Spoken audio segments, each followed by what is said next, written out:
안녕하세요. 저는 현재 남양주에 거주 중인 40대 중반의 여자입니다. 아마 오늘 제가 여러분께 들려드리는 이야기는 썰TV에서 들으셨던 사연 가운데 가장 충격적인 사건이 되지 않을까 싶네요. 제가 가지고 온 이야기의 주제를 먼저 말씀드리자면 전 남편 위장이혼 사망입니다. 주제만 듣고도 혹시 예상하시는 분들이 계시려나요? 저는 남편 시신도 못 보고 장례를 치렀습니다. 그저 갑작스러운 심장마비로 죽은 줄로만 알았던 남편을 제가 5년 만에 다시 마주했었죠. 그것도 다른 여자와 재혼을 하여 아이까지 낳아 기르고 있는 그 모습을 말입니다. 살다 살다 그런 일을 제가 겪게 될 줄이야. 제가 겪은 저 이야기를 가지고 드라마로 만들어도 아내의 유혹 뺨칠 만한 막장 드라마가 탄생할 것 같네요. 더 길게 설명할 것 없이 바로 이야기를 시작하겠습니다. 일단은 제가 결혼했던 그 남자와 시댁 인간들에 관한 이야기 먼저 시작해 볼게요. 어머니, 저희 집에는 어떻게 들어오신 거예요? 아니, 그리고 왜, 왜 마음대로 제 속옷을 건드세요? 이건 아니죠. 제가 얼마나 놀란 줄 아세요? 강도라도 들었던 건 줄 알고 경찰에 신고까지 하려고 했었어요. 부적이 있다고 애가 생기면 대한민국에서 난임 치료하는 부부들이 어디 있겠어요. 어머니, 저도 아이 갖고 싶어요. 어머니도 같은 여자면서 어떻게 이렇게까지 막무가내로 하세요? 정말 너무하세요. 아이고, 너무하기는 누가 너무해? 너야말로 나한테 참 너무하다. 응? 참 너무해. 그래, 며느리도 집 비밀번호는 알려주기 싫다고 하지. 아들놈도 알려주기 싫다고 하지. 그래서 내가 열쇠기사 불러서 따고 들어갔다. 이것부터가 문제야. 이것부터가. 내가 내 아들놈 사는 집에 마음대로 들락날락도 못해서, 어? 열쇠기사까지 불러서 그렇게 너희 집에 들어가야겠냐? 나도 무슨 도둑년처럼 그렇게 들어가기 싫었어. 그런데 뭘 어쩌겠어. 당장 오늘 붙여놔야 효력이 있다는데. 내가 그 부적 써온다고 얼마나 돈을 들인 줄 알아? 세상에, 대체가 말이야. 결혼한 지 10년이 다 되어가는데 애가 안 생기는 게 그게 말이나 되냐? 이래서 내가 너랑 우리 기호 결혼 반대했던 거야. 응? 그 무당 말이 딱 맞아. 네가 우리 집안 대 다 끊어먹을 거라더니만은 지금 이 꼴을 봐봐라. 응? 아휴, 속 터져. 너야말로 나한테 너무한 거야. 알아? 어디서 잘한 것도 하나도 없는 게 시어미한테 전화해서는 큰 소리야, 큰 소리가. 저는 남편과 10년 넘게 결혼 생활을 했어요. 그 안에서 아이는 단 한 번도 생기지 않았죠. 정말 많은 방법을 다 써봤습니다. 병원은 거의 제 집 드나들듯 다녔고요. 남편이랑 저는 그냥 둘이서 살자라고 정한 상태였습니다. 물론 당시에도 제 마음 한구석에는 엄마가 되고 싶다는 욕심이 있었죠. 하지만 뜻대로 안 되는 걸 어떻게 하겠습니까? 그런데 시어머니라는 사람은 포기를 모르는 사람이었어요. 장남이 자식을 낳아야 대가 이어지는데 무자식이라니 그건 절대 용납할 수 없다라고 하면서 저를 들들 볶아댔어요. 집 비밀번호를 모르니까는 열쇠 기사를 불러서 저희 집 문을 따고 들어온 적도 있었습니다. 그리고서는 안방 서랍이라는 서랍은 다 뒤져서 제 속옷이란 속옷에다가 죄다 부적을 꿰매 놓았던 거죠. 여러분 같으면 어떠셨겠어요? 처음에 그 광경을 봤을 때는 도둑이 둔 줄 알고 식겁했었고요. 그 다음에는 속옷에 붙은 부적을 보고 우라가 치밀어 올랐습니다. 그 광경을 남편도 같이 봤었어요. 시어머니와 말다툼을 하던 당시 스피커폰으로 하고 있었고 그 내용을 남편도 고스란히 다 듣고 있었습니다. 시어머니는 제게 단 한마디의 사과도 없었죠. 네가 내 아들이랑 결혼해서 우리 집안 대 다 끊어지는 거다라면서 사주를 받던 얘기로 또 제게 화를 낼 빌미를 찾고 있었습니다. 다신 아무 말도 하지 말아봐. 내가 얘기할게. 여보세요? 엄마, 지금 뭐 하는 거예요? 에? 우리가 몇 번이고 얘기했었잖아. 아니야? 생기지도 않은 애를 부적 같은 거로 만든다는 게 말이 돼? 거기 점집 어디야? 내가 아주 사기꾼이라고 경찰에 신고해 버릴 거니까. 우리가 괜찮다는데 왜 엄마가 자꾸 이런 식으로 스트레스를 주니까 이 사람이 힘든 거야. 알아? 그렇게 스트레스를 주는데 애가 생기는 게 더 이상하지. 어쨌든 내가 지난번에 한 얘기 변함없어요. 나랑 이 사람 더는 애 낳을 생각 없어. 그냥 둘이서 살 거니까 그런 줄 알아요. 한 번만 더 이래봐. 나 정말 가만히 안 있어. 가만히 안 있으면 뭐 어쩔래? 어? 장남이 아들 하나 없으면 어떡하냐? 어? 어떡하냐고? 아유, 아유, 내가 제명에 못 죽지. 제명에 못 죽어. 말도 안 되는 소리를 말이라고 우기는 시어머니가 있음에도 제가 결혼 생활을 유지할 수 있었던 건 남편이 있어서였습니다. 자기가 나서서 시어머니와 맞서 싸워주었죠. 당시만 해도 저는 내 남편밖에 없구나 하고 살았어요. 유별나게 사이가 좋았던 건 아니었지만 적어도 부부로서 서로를 지켜줄 줄 아는 부부로 살았습니다. 저는 그렇게 살았다고 생각을 했어요. 그 인간이 뒤에서 무슨 짓을 하고 다닌 줄은 꿈에도 몰랐던 거죠. 그렇게 남편에 대한 신뢰가 두터웠기에 저는 그 결혼 생활을 할 수 있었습니다. 남편이 회사에서 구조조정이 일어날 것 같다고 말을 할 때도 당신이 전업주부하고 내가 더 열심히 돈 벌면 된다라고 씩씩하게 말할 수 있었어요. 우리는 균형 잡힌 부부관계라고 생각을 했으니 말이죠. 여보, 구조조정 있을 수 있다는 거 소문만 도는 거지 아직 확정난 것도 아니잖아. 그리고 뭐 당신 구조조정 대상 돼도 전혀 걱정할 것 없어. 내가 돈 벌고 있잖아. 당신이 전업주부하고 그리고 어차피 당신 지금 갖고 있는 땅 곧 개발된다며. 당신 직장 동료들이 들으면 배부른 소리 하고 있다고 할걸? 어쨌든 걱정하지 마. 내가 지금처럼 직장 계속 다니고 뭐 그러면 되는 거지. 뭘 그런 거로 걱정하고 있어? 걱정하지 마. 우리 안 굶어 죽어. 그래도 둘이 같이 버는 거랑 당신이 혼자서 버는 거랑 당연히 우리한테 영향이 있을 거야. 만약에 혹시라도 구조조정이 있을 거라고 하면 악착같이 버텨봐야지. 월급쟁이가 할 수 있는 게 뭐겠어. 회사 비 다 맞춰가면서 알아서 기는 거지. 땅이야 개발돼야 그게 돈이 되는 거고. 아무튼 좀 심란하기는 하네. 그리고 남편은 땅도 가지고 있었어요. 개발이 될 거라는 소식을 믿고 자기가 사둔 땅이었죠. 땅도 있겠다. 제가 직장도 다니고 있겠다. 저는 정말이지 남편이 전업주부가 된다고 해도 아무 상관없었습니다. 돈을 누가 벌면 뭐 어때요?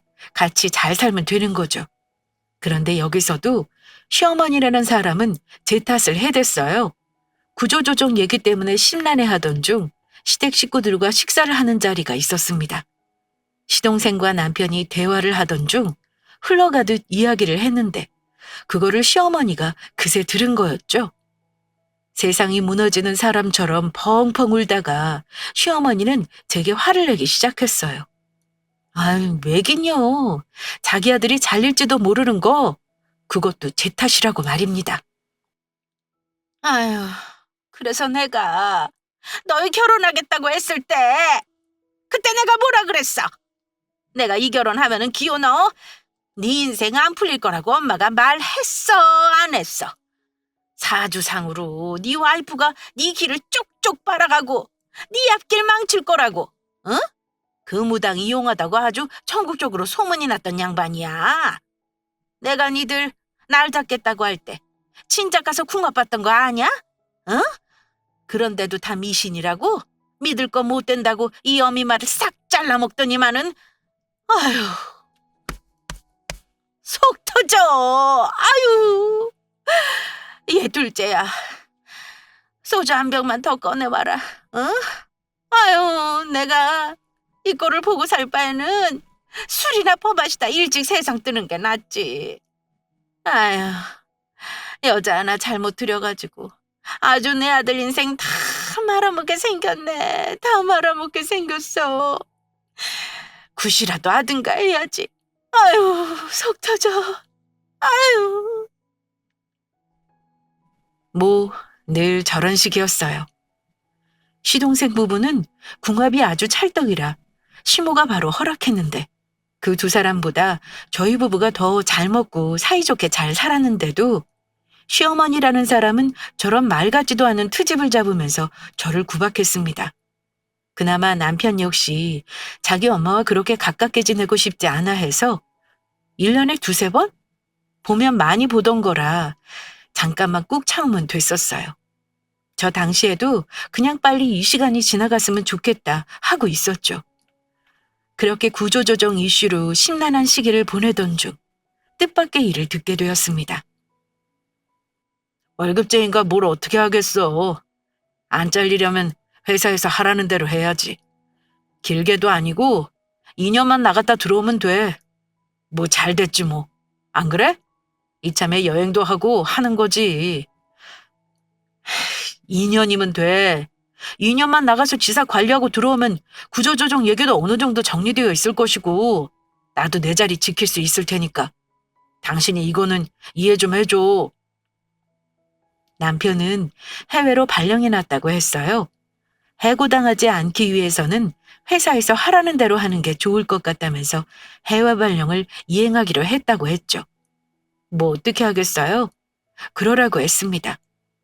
그렇게 저는 남편과 갑작스럽게 떨어져 지내게 되었죠. 그 사람이 발령받은 곳은 미국이었습니다. 일본이라면 마음먹으면 언제든 갈 수 있을 거리라 좋았을 텐데 미국이라니. 공항을 떠나는 남편을 보면서도 착잡했었어요. 아휴, 뭐하러 이런 거를 보냈어. 당신이 일을 안 하는 것도 아니고 회사도 다니면서. 참, 여기도 한인마트 있고 한식 맛있게 하는 식당도 엄청 많아. 그러니까 보내지 마. 당신 마음 충분히 아니까는 이런 거 보내지 말아요. 알겠지? 어떻게 안 보내? 아무리 한인마트 있고 한식당이 있다고 해도 한국에서 먹는 거랑 같겠어? 완전 다르지. 내가 당신 보러도 못 가니까 음식이라도 해서 보내려고 하는 거야. 내가 내 마음 편하라고 보낸 거니까 그냥 아무 소리 하지 말고 받아서 드세요. 응? 일은 할 만해? 아, 내가 크리스마스 때 갈까? 한국 사람도 당신 한 명뿐이라면서 회사 사람들이랑 어울리는 것도 어색할 텐데. 저는 미국에 가 있는 남편을 위해서 한 달에 한 번씩 대용량으로 반찬을 해서 보냈어요. 저도 직장을 다니고 있던 터라 제주도도 아니고 미국을 오고 갈 수 있는 상황이 아니었으니 말입니다. 더욱이 마음에 걸렸던 건 남편이 말하기를 한국인 직원이 자기 한 명뿐이라고 얘기했었기 때문이죠. 타지도 외로운데 심지어 타국에서 한국인 직원 한 명 없이 있을 남편이 안쓰러웠습니다. 그렇게 안부를 묻고 있는데 한국말이 들려오는 게 아니겠어요? 남편은 회사에 있을 시간인데 말입니다. 기호 씨, 이거 먹을 거야? 뭐 어떤 거? 어머, sorry? 분명 한국말이 들려왔는데 똑같은 목소리로 한국어를 했다가 주춤하더니 금세 영어를 쓰더군요. 괜히 그러는 거를 생각했어요.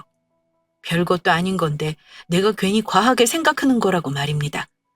남편이 식당에 가 있는 것일 수도 있는 거고 한식당에서 친구를 사귀었을 수도 있는 거니 말이죠. 남편 역시 서둘러 제게 이야기를 하기는 했어요. 잠깐 밖에 나왔다고 말입니다. 나 지금 잠깐 점심 사러 밖에 나왔어. 한국 사람 보러 내가 한인식당에 더 자주 온다니까. 내가 얼마나 자주 왔으면 여기 직원들이랑 형, 누나, 오빠 뭐 별걸 다 하고 지내. 당신 남편 다른 건 몰라도 친화력 하나는 끝장나잖아. 나 진짜 여기저기서 잘 먹고 다니니까 무리해서 반찬하지 마. 알았지? 내일 또 통화하자. 그럴 수 있겠거니 했습니다. 한국에 있을 때도 여자 문제 이런 거는 정말 단 한 번도 일으킨 적이 없었던 사람이니 그냥 남편이라는 인간을 제가 철썩 믿었어요. 하지만 의문의 한국 여자가 남편의 상간녀였을 줄이야. 저는 정말 꿈에도 몰랐습니다. 아무것도 모른 채 그렇게 장거리 부부로서 한 해를 보내고 또 다른 한 해를 맞이했죠. 여보, 일이 바쁜가 보네. 시간 날 때 연락 줘. 당신 무슨 일이 있는 거야? 메일도 확인 안 하고. 나 걱정돼. 잘 있으면 잘 있다 그거라도 알려줘. 그러다가 정말 일상을 잘 보내고 있었는데 남편이 2주가 넘도록 연락이 안 되는 게 아니겠어요? 2주가 넘도록 말입니다. 지금도 저 당시만 생각하면 사람이 피가 마른다는 게 무슨 뜻인 줄 알겠더군요. 전화도 문자도 메일도 여러 수단 중에 단 하나도 연락이 되지 않았죠. 회사에서는 분명히 멀쩡하게 근태를 하고 있다고 말해줬는데 당사자인 남편과 연락은 안 되지. 정말 오만 가지 생각이 다 들었습니다. 그래서 일단 제가 다니고 있던 직장에 급하게 연차를 몰아서 쓰고 미국을 가기로 했어요. 출국하기 이틀 전쯤이었을 겁니다. 남편이 해외라 나가고 나서 연락 한 번 왕래 한 번 없던 시어머니가 제게 전화를 걸어왔어요. 네 동서가 보낸 메시지 보고 그리로 좀 와라. 옷은 너무 튀게 입지 말고 우리도 여기서 한두 시간 걸리니까 시간 맞춰서 오고. 어머니는 대뜸 제게 전화를 걸어서는 동서가 보낸 주소지로 오라고 했습니다. 무슨 일인가 했어요. 당장 이틀 뒤면 미국으로 가야 해서 할 게 많은데 그래도 시어머니라고 속 시끄러워 할까봐 남편이 연락 안 된다는 소리를 안 하고 있었죠. 일단은 동서가 보내준 내용의 주소지를 찍고 그 장소로 향했습니다. 장소에 도착하고 나서 저는 더 당황할 수밖에 없었어요. 도착 장소가 다름 아닌 납골당이었기 때문입니다. 그리고 시댁 식구들과 마주한 저는 대체 여기는 왜 온 건가 하는 표정으로 말없이 그들 뒤를 따라갔어요. 수많은 칸을 지나 발걸음을 멈췄고 저는 그 자리에서 주저앉고 말았습니다. 어머니, 서방님, 동서, 이게 대체 뭐예요? 이게 뭐야?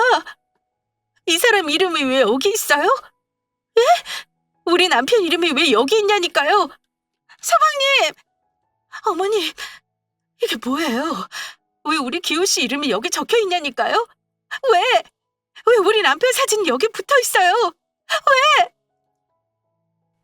수많은 작은 유리칸, 그리고 그 유리칸 너머에는 고인들의 유골이 담긴 도자기가 놓여져 있었죠.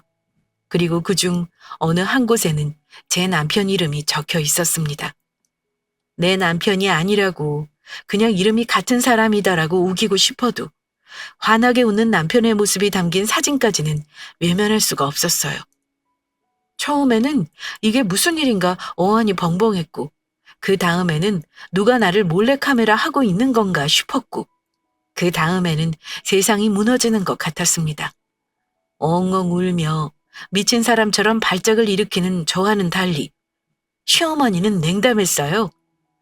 지금 생각해보면 시동생 부부는 어찌할 바를 몰라 하는 표정이었던 것 같은데 그 당시에는 그 사람들이 무슨 표정을 짓고 있는지 눈에 들어오질 않았습니다. 그렇게 미친 사람처럼 이게 대체 무슨 일이냐, 내 남편이 왜 여기 있냐, 미친 듯이 울다가 저는 결국 혼절하고야 말았죠. 내가 언제 어떻게 쓰러진 줄도 모른 채 저는 눈을 떴습니다. 모든 게 꿈만 같았어요. 남편이 죽었다는 사실이 믿기질 않았죠. 이제 정신이 좀 드냐? 아휴, 간호사한테 얘기할 테니까 옷 챙겨서 나와라. 앞에 있을 테니까. 눈을 뜬 제 옆에 제발 남편이 있길 바랬는데 제 옆에는 시어머니가 있었습니다. 정신이 든 저를 보면서 차갑게 이야기했어요. 앞에 있을 테니 몸 추스르고 나오라고 말입니다. 넋이 나간 사람처럼 마치 산송장처럼 저는 털레털레 병원 밖으로 나왔어요. 거기에는 시어머니가 서 있었죠. 시어머니는 아무 말 없이 제게 서류 하나를 보여줬습니다. 사망 처리가 된 남편의 이름이 적힌 종이었어요. 그래도 사망 신고서라도 너 데리고 가서 같이 내게 하고 싶었는데 네가 하도 눈을 안 뜨길래 내가 다녀왔다. 기호, 이제 이 세상에 없는 사람이야. 울지 마. 네가 울 자격이나 있니?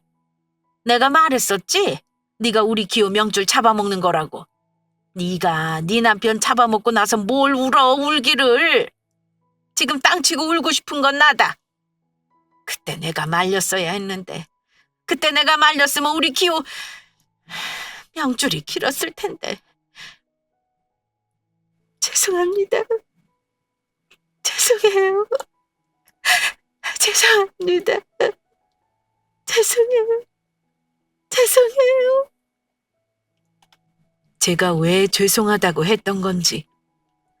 지금이야 억울하고 분이 안 풀리지만 저 당시에는 남편이 죽었다라는 생각에 모든 게 내 탓인 것 같았어요. 정말로 시어머니 말대로 내가 남편이랑 궁합이 안 맞는 사람인데 결혼해서 멀쩡히 더 살 수 있는 사람을 죽게 한 건 아닌가 별별 생각이 다 들었죠. 장례도 절에서 시어머니 시동생 동서 그리고 저 이렇게만 치렀습니다. 남편의 절친한 지인들 몇 명과 함께 말이에요. 그렇게 남편을 떠나보내고 난 후 시댁 식구들은 제 집에서 남편 집만 쏙 빼갔습니다. 그 집은 제 것이었거든요. 그래서 자기네들이 짐을 빼주겠다며 홀라당 갖고 가버렸죠.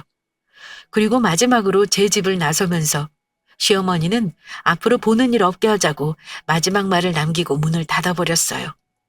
어지간히도 제가 싫었나 봅니다. 저딴 식으로 했던 걸 보면 말이에요. 그렇게 저는 남편이 죽은 줄로만 안 채 5년이라는 시간을 보냈습니다. 그 뒤로는 누군가 제게 마음을 열고 다가와도 만나지 않았어요. 나라는 사람이 누군가의 명줄을 줄여버리는 사람같이 느껴졌기 때문이죠. 그 시간 동안 남편이 망자로 처리되어 있는 것도 보고 싶지 않아 등본도 안 봤었어요. 뭐 그런 점 외에는 일상을 되찾아서 잘 살아가고 있었습니다. 친구의 전화를 받기 전까진 말이에요. 아니 야, 저기 헛소리라고 듣지 말고 내 말 들어봐. 네 남편 기호 씨 정말로 죽은 거 맞지? 아니, 내가 생각해도 어이없는 질문이긴 한데 나도 내가 본 게 뭔지 믿기지가 않거든. 그런데 분명히 와, 이거는 진짜 누가 봐도 기호 씨다.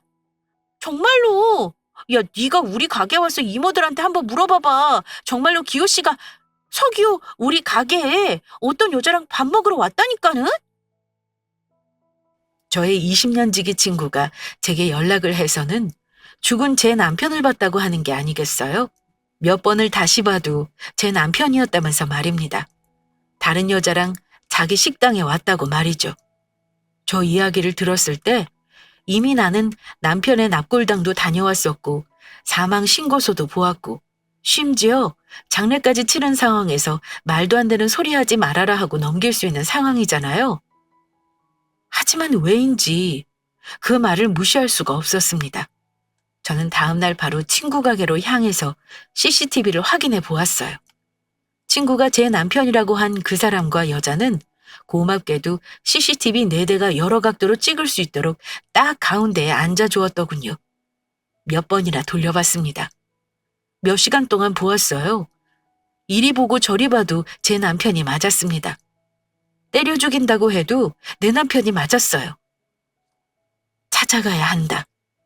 그 남자가 왜 다른 여자와 내 친구 가게에 나타난 건지, 죽었다던 사람이 왜 살아서 내 친구 가게에 나타난 건지, 그걸 알아야겠다는 생각이 들었습니다. 남편이 보고 싶다, 뭐 이런 감정보다는 저런 궁금증이 먼저 앞섰어요. 그래서 돈까지 써가면서 시댁에 어디로 이사를 했는지 그것부터 알아냈습니다. 혹시나 해서 남편 놈 이름을 넣어봤지만 찾을 수 없다고 했었어요. 그런 이름은 없다고 말입니다. 그렇죠. 사망신고까지 했는데 그 이름이 있을 리가요. 제발 좀 꼭 찾아달라고 돈도 더 얹어서 의뢰를 했어요. 꼭 찾아내고 싶었으니 말입니다. 찾았냐? 오늘은 찾으셨냐? 끊임없이 연락을 하던 중 드디어 시댁의 위치를 알게 되었습니다. 타이밍도 기가 막히죠? 명절 바로 전날 말입니다.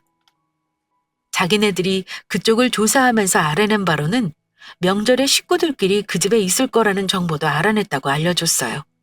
그래서 저는 바로 다음 날 제게 남편을 봤다는 사실을 알려준 절친과 함께 시댁으로 향했습니다. 가기 전날부터 청심환을 그렇게 먹었는데도 막상 그 집 대문 앞에 서고 나니 심장이 가슴 밖으로 튀어나올 것 같았죠. 덜덜 떨리는 손으로 그 집 초인종을 눌렀어요. 그 짧은 찰나에 정말 많은 생각이 오고 갔습니다. 도어락 소리와 함께 현관문이 열렸고 저와 마주한 건 CCTV 속에서 보았던 그 여자였어요. 그 여자는 저를 보고 흠칫 놀라는 듯 했습니다. 엄마 친구야? 이모, 안녕하세요. 나는 서율이에요. 이모도 우리 집에 세배하러 왔어요? 그리고 그 여자 옆으로 쫄래쫄래 달려온 한 남자아이가 보였어요. 6살에서 7살쯤 되어 보이는 그 아이는 자기 엄마 팔에 매달려 수줍게 인사를 건넸습니다. 그리고 그 뒤로 뚜벅뚜벅 걸어 나오는 건 다름 아닌 제가 장례를 치르고 보고 싶다고 엉엉 울었던 남편이었어요. 그 자리에 그대로 얼어붙어서 아무것도 할 수가 없었습니다. 그건 그 남자도 마찬가지였죠. 초인종 소리는 났는데 아무런 인기척도 나지 않으니 이상했던지 시어머니가 나타났습니다. 아니, 누군데 이렇게 다들 나가서 아무 소식이 없... 아니, 네가 여기 웬일이냐? 여기는 어떻게 알아낸 거야? 얘 둘째야, 서율이 좀 데리고 들어가라. 서율아, 작은 엄마한테 가서 서율이 초코 우유 달라고 해. 알았지? 얼른 들어가요. 서율 엄마도 얼른 들어가 있어. 뭘 얼마나 반가운 손님이라고 네가 여기서 쟤를 상대하니? 얼른 들어가서 네 동서랑 마저 전 붙여라. 너는 나랑 밖에서 얘기하자. 이게 어떻게 된 거야? 당신이 왜 여기 있어? 내가 당신한테 얼마나 연락했었는데 당신 어머니가 나한테 당신 심장마비로 죽었다고. 그래, 이제야 말이 되네. 당신이 전염병에 걸려서 죽은 것도 아니고 심장마비로 죽었다는 사람을 그렇게 급하게 화장한 게 내가 이해가 안 되기는 했었어. 왜 나한테 연락 안 했어? 왜 나한테 거짓말 안 했어? 왜 나한테 죽은 척 했냐고. 왜? 어머니가 나한테 설명 좀 해줘요. 왜 나한테 이 사람 죽었다고 했어요? 네? 왜 저 사람 죽었다고, 왜 나한테 거짓말 했느냐고요? 그건 뭐예요? 사망신고서는 어떻게 된 거며, 저 사람 낙골당에 있는 건 뭐예요, 그럼? 네? 말 좀 해봐요, 아무나. 일단 나가서 얘기해. 애 놀라니까. 아이를 이야기했습니다. 남편이라는 놈이 아이가 놀라니 나가서 이야기하자고 하더군요.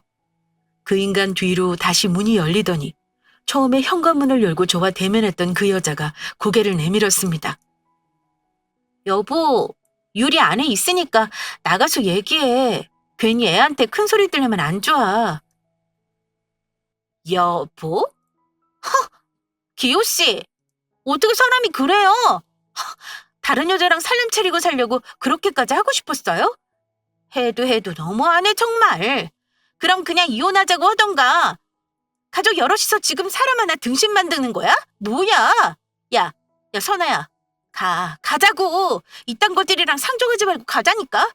야, 저 자식 저거 여자한테 미친놈이야, 어? 참, 사람 겪어봐야 안다고 내가 말로만 들었지.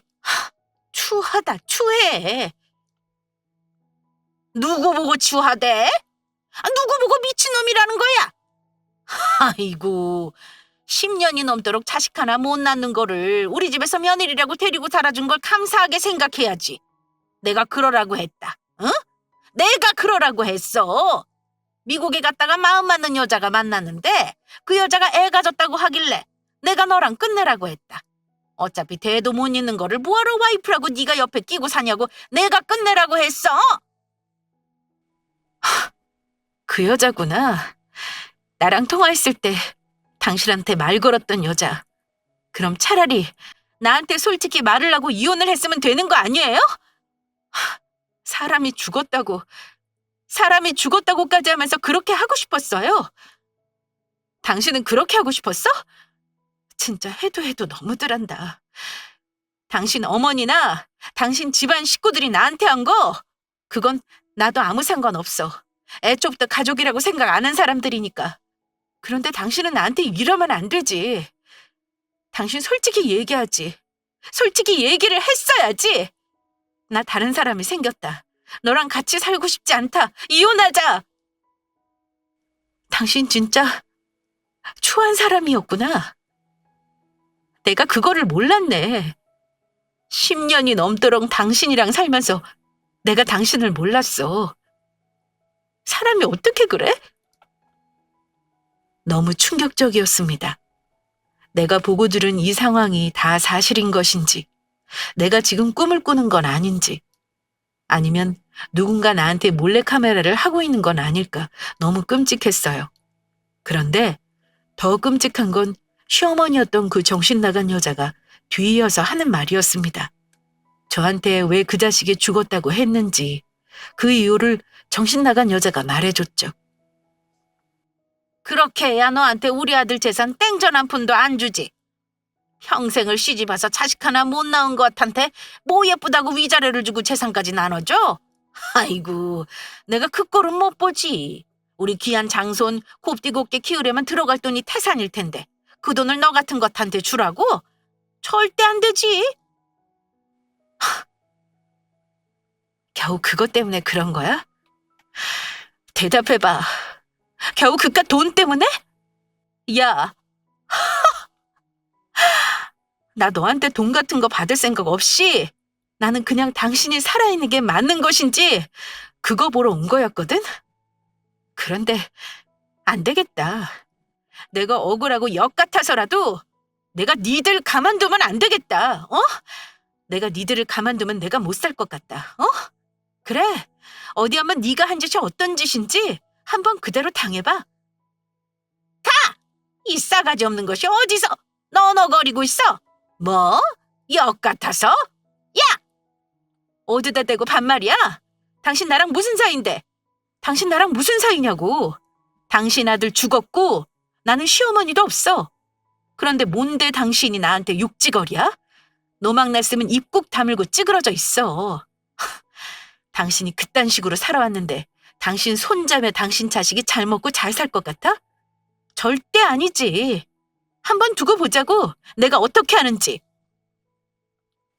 일단 그 인간들이 저를 속일 수 있었던 데는 참 많은 비밀이 숨겨져 있었습니다.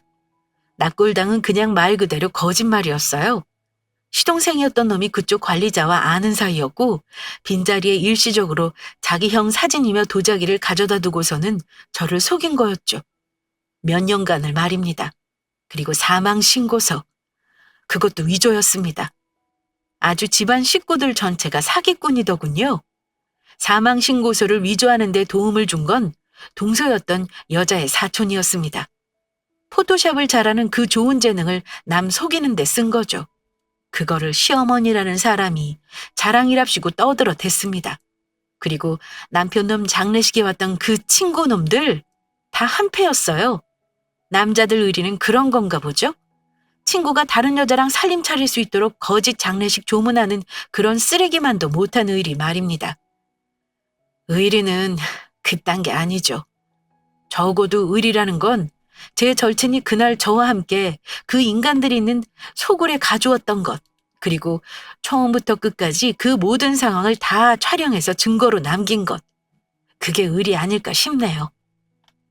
소송, 손해배상 청구, 복수.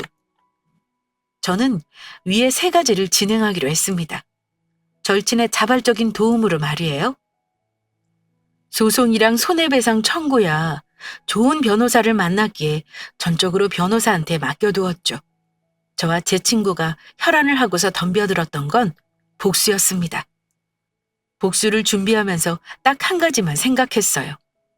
어떻게 해야 그것들한테 내가 겪은 딱 그만큼의 복수를 할 수 있을까? 내가 죽었다고 거짓말해봐야 그 인간들 아무 감흥도 없을 게 뻔하고, 그렇다면 그것들을 사회적으로 매장시켜버리자는 생각이 들었죠. 야, 아주 대문짝만하게 잘 뽑혔네. 선아, 너 정신 바짝 차려. 내가 무슨 말하는지 알지? 너 마음 약해지면 안 된다. 그 인간들 너 하나 가지고 온 식구가 사기친 거야. 아주 대형 사기. 너 얼마나 힘들었냐? 어? 내가 너 힘들어했던 것만 생각하면 지금도 분이 안 풀려. 아무튼 제대로 마음 먹고 하자. 오케이? 가자. 저와 제 친구가 어디를 갔을 것 같으세요? 흥신소? 아니면 그 인간들이 사는 그 집? 저와 제 친구가 간 곳은 총 3군데였습니다. 첫 번째로는 남편 놈의 회사, 2번째로는 시어머니가 다니는 절, 마지막 3번째로는 상간녀가 수업을 나간다는 대학교였습니다. 저와 친구가 했던 방법은 아주 간단했어요. 남편 놈의 사진을 대문짝만하게 뽑은 뒤 영정사진에 두르는 검은 띠를 둘러주었습니다. 그리고 노트북과 대자보를 챙겨 들고 나갔습니다. 과한 소음을 내면 분명히 경찰의 제지를 받을 테니 말이죠. 불멸의 신 서기호. 월급 주면서 미국 지사로 발령 보냈더니 거기서 상간녀를 만나서 위장 사망. 10년을 넘게 산 조강지처를 속이기 위해 자신이 죽었다고 저를 속였습니다. 서기호의 엄마, 남동생, 재수씨 모두가 그를 도와 한 사람을 속였습니다. 위장한 납골당에 다녀왔고 위장한 장례식을 치렀습니다. 그래서 저는 그 사람을 사회적으로 매장시키고자 합니다. 저런 내용이 적힌 대자보를 저 한 장, 친구 한 장, 가슴팍 앞에 크게 매달고 그 자식 회사 앞에 서 있었어요. 챙겨간 노트북으로는 제가 시댁을 찾아갔던 그날의 모습을, 친구가 찍었던 그 영상, 그날의 그 영상을 틀어놨죠. 출근하는 모든 직원이 그 망할 놈의 거대한 영정사진에 놀랐고, 저와 제 친구가 들고 있는 대자보를 보고 놀랐고, 그리고 노트북 영상을 보고 놀랐습니다. 이선아, 너 지금 뭐 하는 거야? 미쳤어? 사람 개망신 줄고 작정했어? 야, 너 내가 좋게 말할 때 빨리 네 친구 데리고 가. 가라고! 나 니들 집안 개망신 주려고 작정했어. 그렇지 않고서야 내가 여기에 이 꼴로 왔겠니? 우리 오늘 바쁘니까 말 그만 시키고 너는 가서 네 일이나 해. 아마 너 일 못하겠다. 아까 너희 팀 부장인지 뭔지 아는 사람도 이거 보고 갔어. 나한테 묻더라. 자기가 아는 서기호 맞냐고. 그래서 맞다고 했지. 아이고, 네 부장인가 보다. 얼른 전화 받아. 너 찾는 전화일걸? 아이씨, 너 정말. 예, 부장님. 제가 일단은 올라가서 설명드리겠습니다. 그렇게 그 망할 인간의 회사 앞에 저와 제 친구가 나타난 지 30분 만에 그 인간은 저를 쫓아 내려왔고, 그러던 중에 상사한테 호출을 받아 후다닥 달려 올라갔죠. 그리고 그 다음으로는 시어머니였던 그 정신 나간 여자가 헌신하는 저를 찾아갔습니다. 여러분도 앞서 내용을 들으셨지만 시어머니였던 그 여자가 정말 성격이며 말하는 게 보통이 아닌 사람이었어요. 그런데 있죠? 그런 사람이 절에만 갔다 하면 180도로 바뀌어서 그렇게 선인인 척합니다. 아직도 저와 제 친구가 그 전에 나타났을 때 기겁을 하면서 뛰쳐나오던 그 정신 나간 마녀의 모습이 떠오르네요. 그리고 마지막으로 상간녀의 대학. 여기가 아주 대박이었습니다. 대학가이다 보니 우리의 학생들이 사진을 찍고 SNS에 업로드를 해준 덕에 활기차게 홍보가 되었죠. 그렇게 복수를 하면서 법원에서 그 자식을 마주하게 됐어요. 너 꼭 그렇게까지 해야 했어? 지금 우리 집에 어떤 줄 알아? 우리 와이프 학교 수업 다 잘렸고 엄마는 지금 머리 싸매고 누워 계셔. 나는 또 어떤데? 나는 너랑 오늘 이렇게 법원에서 지지고 볶고 나서 내일 또 회사 징계위원회 가야 해. 알아? 어떻게 사람이 이렇게 추하게 노니? 어? 내가 추하게 놀았어? 입이 있으면 말은 바로 해야지. 내가 추하게 놀아? 정말 그렇게 생각해? 너는 나한테 그런 얘기하면서 안 민망하니? 추하게 논 건 너랑 네 집안 식구들이지. 너랑 너희 식구들, 니들이 나한테 한 짓 생각하면 아직 받을 벌이 한참은 더 남았어. 알아? 창피한 줄 알아. 네 자식한테 창피한 줄 알라고. 걔가 나중에 커서 너를 뭐라고 생각하는지 네 애가 불쌍하다.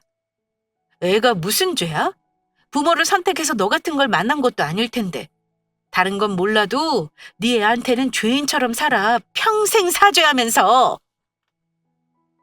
자기네들이 저지른 거 그대로 돌려받는 건데 그걸 억울해하더군요. 그 인간들 저에게 호되게 당한 데다가 저한테 손해배상까지 해야 했습니다. 판결 결과가 그렇게 나왔거든요. 이렇게 저는 손해배상까지 받고 복수를 마쳤습니다. 그리고 제 마음 안에서 한때나마 내가 내 편이라고 믿었던 그때의 남편이 죽었다고 받아들였어요. 법원에서 만난 그 남자는 제가 알던 그 사람의 모습이라고는 하나도 없었거든요. 아이고, 이야기를 적다 보니 시간 가는 줄도 모르고 적었네요. 저는 이제 글을 마칩니다. 제 이야기가 여기서 끝이거든요. 이야기 들어주셔서 감사합니다. 좋은 저녁 보내세요.